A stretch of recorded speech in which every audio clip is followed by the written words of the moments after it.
Yuvan sir துபாயில் இருக்காரு. Yuvan sir எனக்கு எந்த அளவுக்கு பிடிக்கும்ன்றதை நான் எல்லா மீட்டிங் எல்லா இன்டர்வியூஸும் சொல்லியிருக்கிறானு.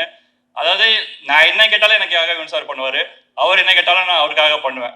அந்த அளவுக்கு ஒரு பயங்கரமான பாண்ட் எங்களுக்குள்ள. லைக் எனக்கு ஒரு பிரதர், ஒரு வெல்விஷர், ஒரு ஃப்ரெண்டு, ஒரு ஸ்பிரிச்சுவல் கைடன்ஸு, இந்த மாதிரி எல்லா கேட்டகரியிலையும் சார் செட் ஆவார் எனக்கு.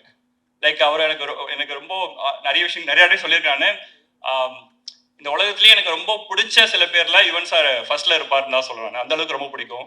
அவரை மாதிரி ஒரு பர்சன் என் லைஃப்ல கிடைச்சது வந்து ரொம்ப பிளெஸிங் தான் சொல்லணும். நான் அவர்கிட்ட எப்பயுமே அட்மையர் பண்ணிக்கிட்டே இருப்பேன். ஒரு விஷயம் என்னன்னு பார்த்தீங்கன்னா வந்து, ஒரு மனுஷன் எவ்வளோ அன்போட, எவ்வளோ அமைதியா, எவ்வளோ ஸ்வீட்டா இருக்கணுன்றதை அவர்கிட்ட கற்றுக்கிட்டே இருப்பேன்.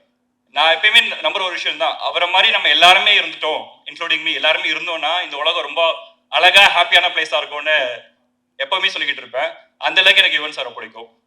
அண்ட் ஃபைனலி அஃப்கோர்ஸ் நம்ம ஸ்டார் கவின் கிட்ட இந்த கதை சொல்லும் போது பார்த்தீங்கன்னா வந்து, நான் போய் கதை சொன்னேன்.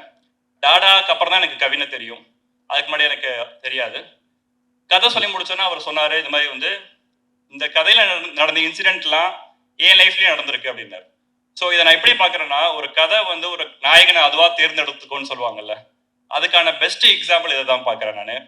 ஸோ இந்த டெஸ்டினி தான் அவர் அங்கே சூஸ் பண்ணிச்சு. ஸோ வந்து அவர் இந்த கதைக்குள்ள வந்ததுக்கு அப்புறம் இந்த கதை வந்து கரெக்டான ஒரு ஆள்கிட்ட போயிருக்குன்ற நம்பிக்கையும், அவர் நடிக்கிறத பார்க்க எங்களுக்கு ரொம்ப சர்ப்ரைசிங்காக இருக்கும். எங்கள் டீம் எல்லாருமே பேசிகிட்டு இருப்போம், ரொம்ப சர்ப்ரைஸாக இருக்கும். ஃபர்ஸ்ட் டேலேருந்து லாஸ்ட் டே வரைக்கும் ரொம்ப சர்ப்ரைஸ் பண்ணிக்கிட்டே இருப்பார் டெய்லி ஷூட்டிங் ஸ்பாட்டில் ஆஸ் அன் ஆக்டரா. ஸோ ஆப்வியஸாக நீங்கள் ட்ரெய்லர் எல்லாரும் பார்த்தீங்க. ட்ரெய்லரில் அவங்க எல்லாரையும் கண் கலங்க வச்சதுக்கு முக்கிய காரணம் கவின் தான். So thank you so much bro.